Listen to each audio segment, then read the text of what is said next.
Bonjour à tout le monde, j'espère que vous allez bien. Ici Savant Céleste à l'appareil, je suis super content d'être avec vous.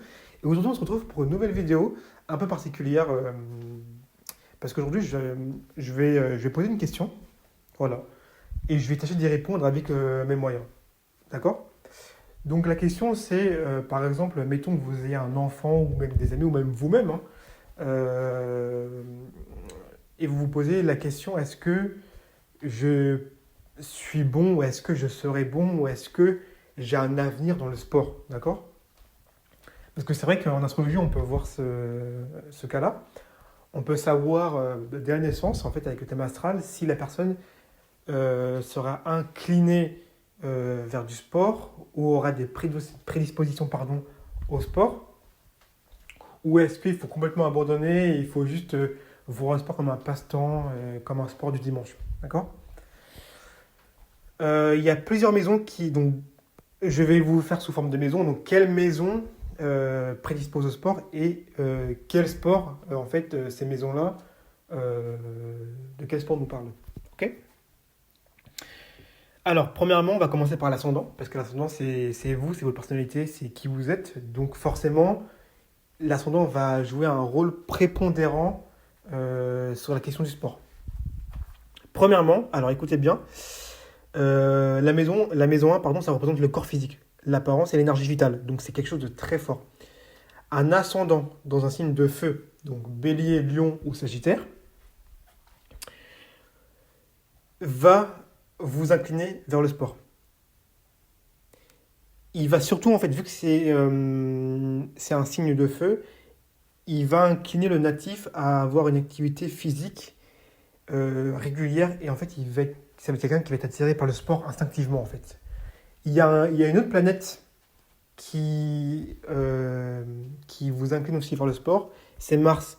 Mars vous incline vers le sport parce que c'est une planète de feu. Et c'est une planète qui a besoin de bouger. D'accord? Donc forcément, si vous avez Mars à l'ascendant, surtout plus il est proche de la cuspide, donc de la pointe, plus il est renforcé. Donc là, forcément, c'est un détonateur et ça va vous incliner fortement vers l'activité physique. Surtout, important à retenir, cette maison, donc la maison 1, donne des indices sur le besoin d'activité physique pour se sentir bien et surtout pour se sentir en bonne santé. Donc c'est vraiment un besoin chez le natif de faire du sport. Ok. Deuxième maison qui peut vous incliner vers le sport, c'est la maison 5. La maison 5, pourquoi? Parce que la maison 5, c'est la maison entre guillemets, du lion.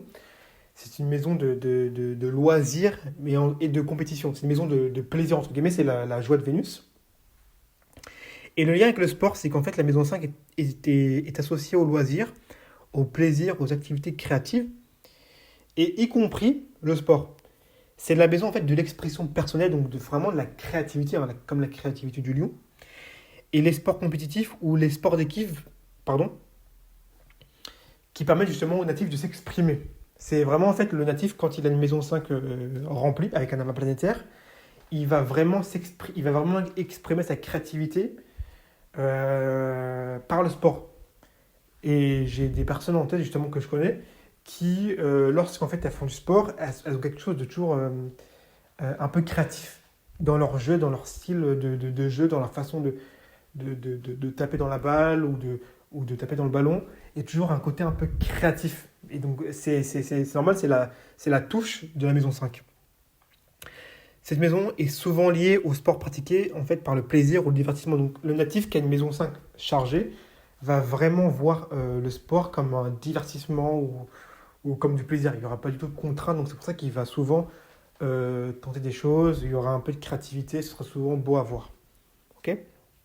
Important, cette maison favorise évidemment l'inclinaison vers les sports comme forme de loisir, où l'accent est mis sur le plaisir et le jeu, plutôt que sur la performance extrême. C'est-à-dire qu'un natif, je connais quelqu'un qui a une maison 5, alors il a son maître ascendant en maison 5, donc il est incliné vers le sport, comme on l'a dit, mais chez lui le sport c'est plus, comme je l'ai dit, donc très très créatif, très artistique, voilà. Mais il n'y aura pas de notion de performance extrême. C'est pas la personne qui va vraiment travailler à fond comme quelqu'un qui peut avoir un Mars en maison 1 ou comme je l'ai dit tout à l'heure. Ce sera plus dans le côté où il va être bon, mais parce qu'il va tenter des choses, parce qu'il est créatif en fait. Il a beaucoup d'idées en tête et forcément, même sans trop d'efforts, il peut quand même réussir. Ok. Autre maison, on va continuer. J'ai plusieurs maisons. La maison 6. La maison 6 également, c'est la maison de la santé et des habitudes, comme vous le savez. Le lien avec le sport, c'est que la maison 6 gouverne la santé, la routine quotidienne et le bien-être physique. Elle est fortement liée aux activités qui améliorent la santé et forcément le sport améliore la santé, comme vous le savez. Les personnes avec une maison 6 assez chargée peuvent adopter des sports pour maintenir une bonne santé ou avoir une habitude quotidienne. Donc ici, le sport sera plus vu alors je vais vous donner une image en tête, c'est la personne qui va faire du footing, vous voyez, le matin. D'accord. Vous voyez quelqu'un qui fait du footing avec son Apple Watch. Ça, c'est quelqu'un qui a une maison 6 assez bien garnie. Ça veut dire qu'en fait, cette personne-là voit vraiment le sport comme vraiment, ici, le bien-être au niveau de la santé, pour vraiment se maintenir en bonne santé. Il n'y a pas de compétition, il n'y a pas de plaisir, il n'y a pas de... Toutes ces choses-là, c'est vraiment purement pour la santé. Ce qui est important également, c'est que le sport est vu comme une pratique régulière qui fait preuve d'une routine visant à maintenir ou améliorer la santé ou l'efficacité physique. Donc c'est vraiment une habitude. Ici, c'est vraiment la vierge, hein, qui a sa petite routine, voilà, qui fait son petit sport un peu tous les jours pour se maintenir en forme, tout simplement. Autre maison, la maison 9. Donc la maison 9, c'est la maison du Sagittaire, entre guillemets. Donc c'est les sports en plein air et l'aventure. Forcément, le Sagittaire, c'est un signe, c'est le centaure, hein, donc c'est un signe d'aventure qui aime explorer. Donc forcément, il n'y aura pas de côté de compétition ou que je ne sais. D'accord. Je vais vous expliquer. Le lien avec le sport, c'est que la maison 9 est associée à l'aventure, au voyage et également à l'exploration. Elle peut incliner une personne vers les sports d'extérieur ou d'aventure, comme la randonnée, l'escalade, le surf, le ski, ou les sports qui combinent activité physique et exploration du monde. D'accord. Donc c'est vraiment l'aventure ici, découvrir, limite rechercher de nouvelles choses, hein, dans la nature. Et forcément, il y a un petit lien avec le sport parce que forcément, il faut se déplacer, il faut marcher, il faut découvrir, on est un explorer en fait, on est un explorer. Ce qui est important, c'est que les natifs de cette maison, enfin pour eux, le sport est souvent un moyen d'explorer de nouveaux horizons ou de repousser des limites spirituellement et physiquement. Donc c'est vraiment quelque chose de très très... Il y a une espèce de sagesse, vous voyez. Une personne qui a une maison neuve assez bien comblée aura une certaine sagesse. Ici, le sport, c'est plus par exemple la personne qui va dans un autre pays, qui prend son sac de couchage et qui va dans les montagnes pour explorer de nouvelles contrées. D'accord. Comme vous pouvez le voir, c'est un tout autre niveau de sport, hein. C'est pas le sport comme on a vu avec la maison 6 ou dans la maison 1 ou dans la maison 5. Là, c'est vraiment un sport qui permet justement de découvrir, d'explorer et de voir d'autres choses. La maison 10 également, a tendance à un peu être oubliée, mais la maison 10, le lien avec le sport, c'est que la maison 10 représente la carrière, la réussite publique et la reconnaissance.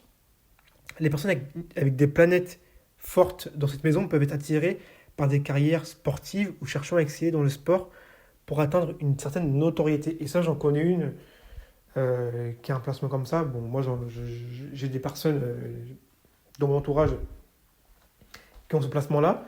Mais vous avez également, si vous y connaissez un peu en sport, hein, vous pouvez taper sur Internet Neymar thème astral. Et vous pouvez voir que non seulement Neymar a son ascendant en Sagittaire, donc signe de feu, donc il est de base incliné vers le sport, mais son maître d'ascendant, pardon, c'est Jupiter en maison 10. Donc ça veut dire que Neymar est une personne qui est inclinée, parce qu'en fait le maître d'ascendant, là où il est positionné, c'est là où vous êtes incliné. C'est ce que vous recherchez dans cette vie en fait. Et ici Neymar, on voit qu'il recherche ici la carrière, la notoriété, et forcément avec Jupiter va venir exacerber ces traits de caractère-là. Avec un ascendant Sagittaire, il cherche la notoriété sportive, tout simplement. Ce qui est important également, c'est qu'ici, le sport devient un moyen de se faire un nom, de gagner en statut ou de se professionnaliser dans une discipline sportive. Donc ici, vraiment, le sport, c'est plus un jeu. Ok? Le sport ici, c'est quelque chose de sérieux. Maison 10, analogie avec le Capricorne. Donc ici, c'est vraiment pour vraiment se construire, être reconnu socialement, tout simplement. Ok? Dernière maison à nous parler de sport, c'est la maison 11. Ce sera plus, alors là, forcément, la maison 11, c'est la maison en analogie avec le Verseau, donc ce sera des sports d'équipe ou de réseau, d'accord? Donc le lien avec le sport, c'est que la maison 11 est associée aux amis, aux groupes, aux équipes et aux communautés. Donc forcément, elle sera liée au sport d'équipe et aux activités physiques collectives où la collaboration et l'esprit de groupe sont importants, d'accord? Donc ici, c'est vraiment les sports d'équipe. Tout ce qui va être foot, basket, handball, bon, il y en a sûrement d'autres, mais bon, voilà, c'est les plus gros. Tous ces sports-là vont vraiment être favorisés dans cette maison 11. Et ce qui est important, c'est que les personnes avec une maison 11 forte peuvent s'incliner vers les sports d'équipe, comme le football, comme je l'ai dit, ou tout autre sport nécessitant un esprit de groupe ou de coopération. D'accord? Donc tout ce qui va être sport comme le tennis, ce ne sera pas tellement favorisé dans cette maison-là. Ok? C'est vraiment. Alors là, je vous ai vraiment fait les maisons qui nous parlent du sport directement. Donc quand vous voyez une personne avec un amas planétaire dans une de ces maisons-là, vous savez dans quel type de sport vous pouvez le mettre. D'accord? En maison 9, si vous avez un enfant qui a une maison 9 assez bien garnie, vous savez que ça sert à rien de le mettre dans des sports comme le foot ou le tennis. Là, il faut, là, il faut le mettre dans, par exemple, bon, il sera naturellement en plus attiré vers l'exploration, vers l'aventure, vers la découverte, vers même la montagne. Vraiment, le fait de s'aventurer dans de nouvelles contrées. D'accord? En maison 1, si vous avez par exemple un enfant qui a un ascendant en feu ou Mars à l'ascendant, vous savez qu'il faut vous le mettre, enfin, vous savez que c'est une personne qui aura besoin de se dépenser. Ok? Tout simplement. Et après, les autres maisons, vous savez, je vous ai tout dit. Petite analogie pour terminer. Bon, j'ai trois planètes qui peuvent également vous parler de sport, donc je vais faire rapidement. Mars, comme je vous l'ai dit, c'est la planète de l'action, de l'agressivité. Donc, son placement et ses aspects indiquent la manière dont l'énergie physique est utilisée, d'accord? Un Mars bien aspecté, par exemple, favorise la performance et la combativité. Forcément, quelqu'un qui a un Mars en maison 1, en signe de feu, il va vraiment vouloir la performance. D'accord? Il va vraiment vouloir être au top niveau. C'est vraiment super important. Jupiter, c'est associé à l'expansion, comme je vous l'ai dit, à l'aventure. Jupiter peut indiquer un amour pour des sports entre guillemets, de grande envergure, comme des sports extrêmes ou qui demandent une certaine exploration. Et également, on a tendance un peu à l'oublier, mais Saturne est associé à la discipline et à l'endurance. Donc forcément, Saturne, c'est plus pour des sports d'endurance. Comme l'haltérophilie ou le marathon. Pardon. Donc tout ce qui est sport de longue haleine, Saturne, quelqu'un qui a un Saturne bien aspecté à l'ascendant, ici, sera quand même assez favorisé. Voilà. J'espère en tout cas que vous avez pu apprécier la vidéo. J'ai essayé de vous faire avec le maximum d'informations pour que vous compreniez rapidement, voilà, j'ai un placement en maison 1, j'ai un placement en maison 5. Est-ce que je vais faire du sport? Comme ça, au moins, vous êtes fixé. Vous savez dans quel type de sport vous pouvez vous amener vous-même ou vos enfants. Et puis voilà. En tout cas, n'hésitez pas à liker, vous abonner. Et on se retrouve pour une vidéo.